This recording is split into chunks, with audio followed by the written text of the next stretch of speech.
All right, let's jump right into this explainer and break down a totally fascinating piece of internet culture to see what a modern glow up really looks like today.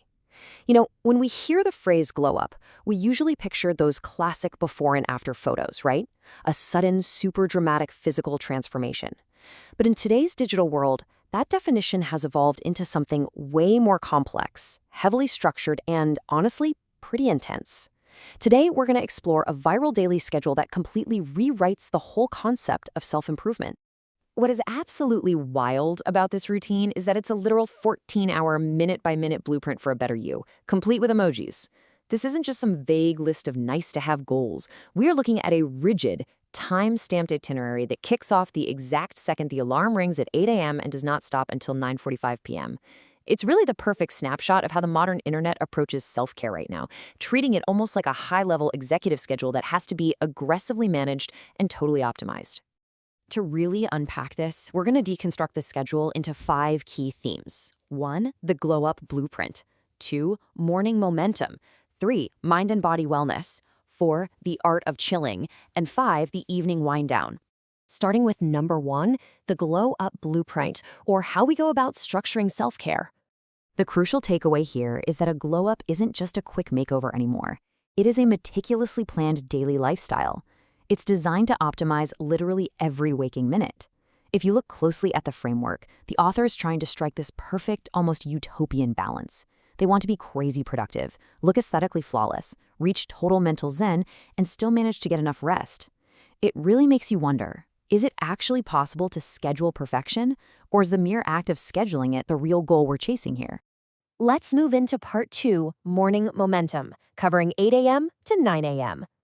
Notice the absolute rapid-fire succession of these tasks. 5 completely different activities checked off the list in just 35 minutes. You've got an 8 a.m. wake-up, followed immediately by making the bed at 8:05. Exactly 5 minutes later at 8:10, it's time for washing the face and doing skincare. Then getting dressed at 8:30 and sitting down for breakfast at 8:35. There is absolutely no hitting snooze here. There is no staring blankly at the ceiling, contemplating life. This routine demands military precision from the exact second your eyes open to generate this unstoppable wave of momentum to carry you through the rest of the day. And the swift, hyper-productive morning sequence officially caps off at 9 a.m. with room tidying. It's all about setting up a clean physical space before transitioning into any deeper work. And honestly, this is a classic psychological tactic. By 9 a.m., the creator of this schedule has already crushed 6 distinct tasks. They've essentially engineered a massive sense of victory before the morning has even really started, proving that our physical environment deeply dictates our mindset. All right, part 3, mind and body wellness, which we'll call the midday shift. As we move into the late morning, the timeline reveals a dedicated block for real self-improvement, and it flows so seamlessly from mental health straight into physical exertion. At 11 a.m., there's this broad, flexible mandate to just do something for your mental health, which naturally tapers right into journaling at 11:30. Then that mental focus builds directly into physical wellness. Look at the absolute micromanagement at 1 p.m. It literally says, change into yoga workout clothes, followed by the actual workout and yoga at 1:05 p.m. Giving yourself exactly 5 minutes on the dot to change clothes is exactly the kind of intensity that makes this document so fascinating. But zooming in on that journaling block for a second, I absolutely love this endearing typo, write in journal, spelled WRIGHT. It adds such a deeply relatable human touch to an otherwise perfectly curated list. Amidst all the intense optimization and the super rigid time blocks, a simple spelling error reminds us that there is a real, totally imperfect person behind the screen, just trying their absolute best to build a good day. And then we get this boldly capitalized exclamatory instruction for a 12 p.m. lunch.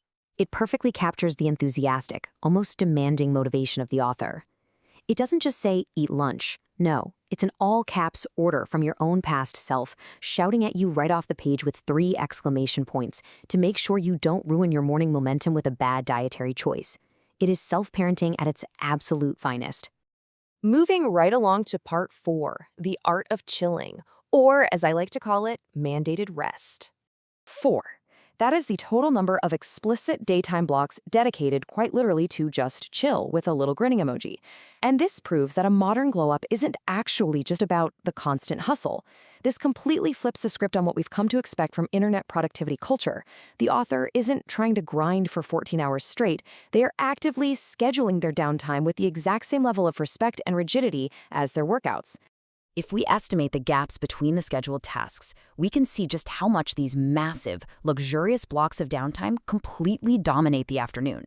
You've got 90 minutes at 9:30 a.m., another 30 minutes after lunch, then a massive 100-minute block at 2:20 p.m., and yet another 100-minute block at 4:50 p.m. Guys, that is over 5 hours of dedicated chilling. It tells us that true self-care requires us to actually stop and recharge. But ironically, for our modern brains, we literally have to write it down on our to-do list just to give ourselves permission to do it. And finally, part 5, the evening wind down, aesthetics and screens. The late afternoon and early evening focus really heavily on aesthetic self-care rituals, dinner, and a final physical wind down before hitting the pajamas at 8 p.m. We see the routine shift completely away from the heavy lifting of mental health and exercise, pivoting back to surface-level comforts, painting nails at 4, doing the face mask at 4:30, a relaxing stretch at 7, followed by the night skincare routine.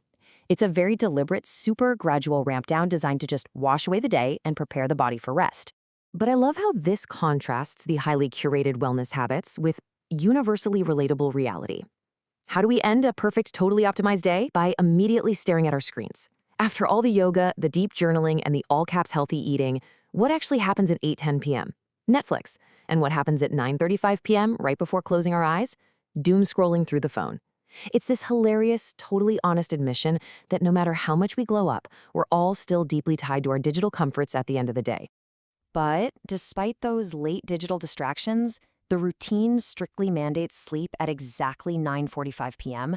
to ensure a full night's rest before the whole crazy cycle begins again. It is a hard stop. The phone goes away, the lights go out, and the 14-hour optimization engine finally powers down for the night. So after seeing how heavily this specific schedule prioritizes structured relaxation right alongside hyperproductivity, I really want to leave you with a question to evaluate your own daily routine. Are you scheduling your chill time with the same fierce dedication as your work time? Are you giving yourself a strict 5 minutes to change clothes? Or are you just sort of winging it? The real beauty of this viral routine isn't that we should all copy it exactly minute for minute, but rather that it challenges us to think about how intentionally we are spending our hours.